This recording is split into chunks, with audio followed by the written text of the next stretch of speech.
Les BRICS s'apprêtent à abandonner le dollar américain pour les règlements commerciaux. Alors, est-ce que ça veut dire que les portes de l'adoption des crypto-monnaies sont ouvertes et quel pourrait être l'impact sur nos crypto-monnaies, sur le Bitcoin? Dans cette vidéo, on va parler de ça et surtout des grosses nouvelles qui sont arrivées récemment au niveau des BRICS cette semaine. Et en effet, les BRICS représentent le Brésil, la Russie, l'Inde, la Chine, l'Afrique du Sud. Il s'agit du nouveau concurrent géopolitique de l'Occident. Ils viennent d'ajouter 6 nouveaux membres et cela est énorme. Alors c'est énorme parce qu'on parle d'événements très importants qui se déroulent sur la scène géopolitique et qui ont le potentiel de remodeler la politique mondiale au cours des prochaines décennies. Alors ça peut sembler exagéré, mais lorsque tu comprends les chiffres derrière ces développements, la trajectoire en cours, tu commences à te rendre compte qu'il se passe quelque chose d'important. Les BRICS ont ajouté 6 nouveaux membres, ils se joindront officiellement le 1er janvier 2024, dans quelques mois à peine. Parmi ces nouveaux membres, on trouve l'Arabie Saoudite, l'Iran, l'Égypte, l'Argentine, les Émirats Arabes Unis et l'Éthiopie. Alors tu le vois sur ces pays, on est vraiment sur quelque chose de sérieux. Alors ici on va se focaliser sur quelques-uns de ces membres qui sont très importants. Alors l'Égypte et l'Éthiopie sont des pays importants mais sont légèrement à part dans cette conversation. Ils revêtent une grande importance surtout dans la région de l'Afrique du Nord. L'Égypte connaît une croissance démographique florissante et possède une importance notable. Alors l'Argentine pour sa part est un important producteur de denrées alimentaires, ils ont un impact significatif étant donné qu'ils sont l'un des plus grands producteurs de matières premières, c'est donc une excellente addition. Cela est particulièrement vrai si un nouveau taux de change de référence pour la monnaie des BRICS est envisagé à l'avenir. L'Argentine, tu le vois, ils ont des difficultés avec l'inflation, ils pourraient grandement bénéficier de ce partenariat. Ils ont déjà commencé à établir des échanges bilatéraux avec la Chine en utilisant le yuan chinois et je pense donc que nous verrons davantage de ces échanges à l'avenir. Une chose importante à souligner, c'est qu'il semble y avoir l'émergence d'un nouveau cartel pétrolier. Jetons un coup d'œil rapide, l'Arabie Saoudite, le deuxième plus grand producteur mondial de pétrole, rejoindra les BRICS le 1er janvier, tandis que la Russie, le troisième plus grand producteur mondial, est déjà membre des BRICS. La Chine, le 5e plus grand producteur mondial, est également déjà membre des BRICS. L'Iran, le 7e plus grand producteur mondial, se joindra également au groupe le 1er janvier. Et les Émirats Arabes Unis, le 8e plus grand producteur mondial, les rejoindront également le 1er janvier. Le Brésil, quant à lui, est le 9e plus grand producteur mondial et fait déjà partie des BRICS. Avec l'arrivée de ces nouveaux membres, les BRICS contrôleront les marchés mondiaux du pétrole avec un impact équivalent à celui de l'OPEP. Et ça, c'est une nouvelle majeure. Certains des membres les plus influents de l'OPEP font déjà partie de ce groupe. Ensemble, ils contrôlent environ 80% de la production mondiale de pétrole. Et donc on assiste à l'émergence d'un nouveau cartel pétrolier, et en plus d'être un cartel pétrolier de grande envergure, tous ces pays sont également d'importants producteurs alimentaires.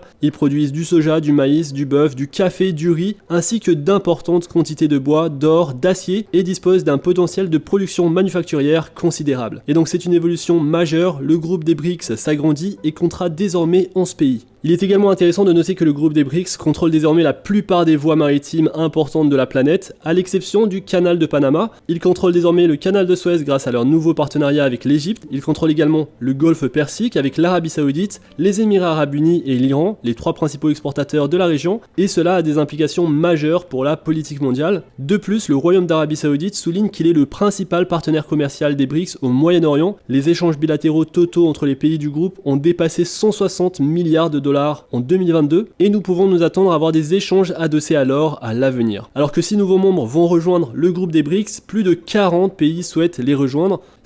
Tous ces pays finalement cherchent une alternative à l'ordre mondial occidental. Les BRICS offrent cette alternative et une fois que les BRICS auront accueilli ces nouveaux membres, leur puissance dépassera largement celle du G7 avec un PIB plus important, plus de ressources, une plus grande capacité de production et une population en croissance ainsi qu'une croissance économique plus élevée. Alors parlons maintenant de la possibilité d'une monnaie des BRICS. Il semblerait que celle-ci soit pour le moment en attente. Le président du Brésil a récemment appelé les pays du BRICS à envisager une monnaie commune pour le commerce et les investissements entre eux. Cette initiative vise à réduire leur vulnérabilité aux fluctuations des taux de change du dollar. Cette idée avait déjà été évoquée avec la possibilité que cette monnaie soit adossée à l'or ou à un panier de matières premières. Donc dans ce panier, on pourrait retrouver des actifs tels que l'or, l'argent, le pétrole, l'acier, le maïs, le blé. Une monnaie des BRICS adossée à des matières premières du monde réel. Cependant, lors de cette réunion, aucune annonce officielle n'a été faite concernant une telle monnaie. Il est possible que cela soit envisagé pour l'avenir. Il est à noter que nous assistons à une évolution vers des échanges de devises en dehors du dollar. Le président du Brésil estime que les nations qui n'utilisent pas le dollar ne devraient pas être contraintes de commercer dans cette monnaie. Il milite également en faveur d'une monnaie commune au sein des pays sud-américains. L'Afrique du Sud a déclaré que la monnaie des BRICS n'était pas à l'ordre du jour de ce sommet. L'Inde a également exprimé des réserves quant à une monnaie des BRICS à l'heure actuelle. Le président russe, quant à lui, se concentre davantage sur les échanges dans les monnaies nationales entre les pays, et donc bien qu'il y ait de l'intérêt, cela n'est pas encore d'actualité. La chose importante à retenir, c'est que les BRICS n'ont même pas besoin de lancer une nouvelle monnaie. Celle-ci pourrait être une monnaie commerciale de haut niveau, utilisée principalement pour les règlements commerciaux et non pour les transactions quotidiennes. Cette monnaie pourrait être adossée à des matières premières, ce qui serait une idée intéressante. Et en effet, cela a du sens. On voit aujourd'hui l'Inde acheter du pétrole aux Émirats Arabes Unis sans utiliser le dollar. L'Arabie Saoudite a conclu des accords pétroliers avec la Chine en utilisant le yuan. On voit également beaucoup de pays du Moyen-Orient interdire les transactions en dollars américains, c'est le cas de l'Irak. Et donc les transactions en dollars américains pour le pétrole vont diminuer de beaucoup dans la région du Moyen-Orient. Et forcément, si c'est le cas, le dollar pourrait souffrir de manière temporaire. Et on l'a vu, le principal facteur, c'est le fait que l'Arabie Saoudite ait rejoint le groupe des BRICS et que ce pays va commencer fortement à réduire son exposition au dollar. Alors c'est quelque chose qui est déjà fait. Il faut savoir que les bons du trésor américain atteignent un niveau record bas en Arabie Saoudite. Et donc ça, c'est un signe d'une volonté de diversification par rapport au dollar américain.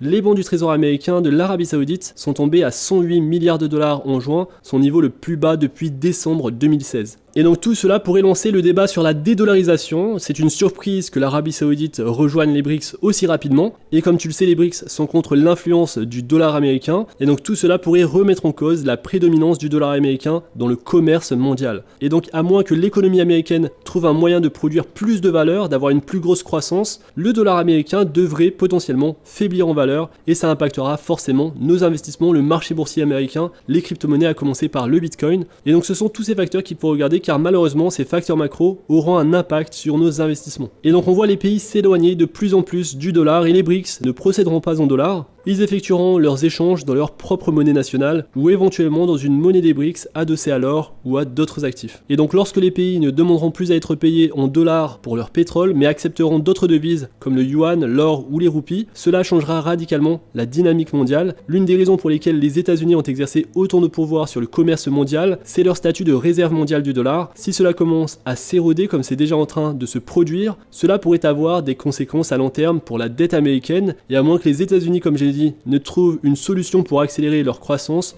une crise serait inévitable sur le continent américain et cela impacterait les marchés boursiers et bien sûr les crypto-monnaies. Et donc tu le comprends, tu le vois que c'est une situation qui est très complexe.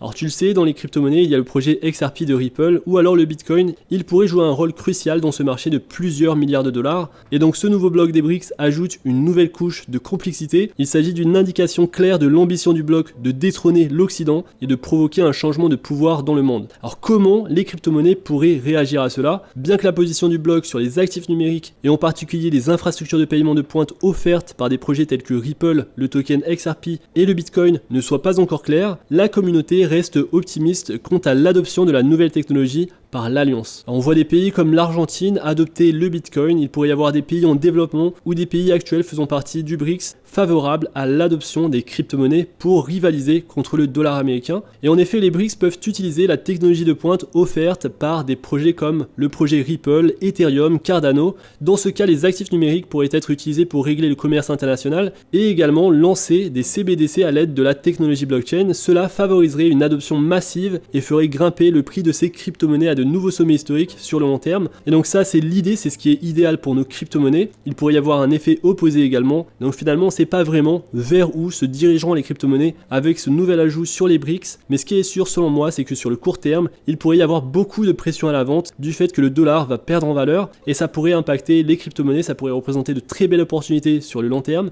Mais sur le court terme, il va falloir faire très attention et surveiller tout ça. Car tu le sais, la liquidité venant des États-Unis est importante, mais la liquidité venant de la Chine est également très importante et en quelque sorte c'est à ça qu'on s'attend sur les prochains mois, de la liquidité venant de la Chine qui pourrait venir sur les marchés des crypto-monnaies, sur les investissements à risque. Jusqu'à présent on a eu la Chine et le Japon qui ont ajouté de la liquidité sur les marchés. Alors ça sera un peu plus difficile aujourd'hui du fait de plusieurs facteurs. D'ailleurs si ça t'intéresse, je t'invite à voir justement ma vidéo sur ce qui se passe en Chine et au Japon pour comprendre pourquoi la liquidité pourrait s'essouffler un petit peu. Donc il y a quand même vraiment beaucoup de choses qui se passent sur le plan macro. N'hésite pas à me dire ce que tu penses de tout ça dans l'espace commentaire. J'espère que tu as aimé cette vidéo. Si c'est le cas, n'hésite pas à liker la vidéo, à t'abonner à la chaîne. Tu peux également rejoindre ma newsletter gratuite pour recevoir l'actualité des crypto-monnaies. Le lien est en description. On se retrouve très vite pour une prochaine vidéo. D'ici là, fais attention à toi, investis bien et à la prochaine.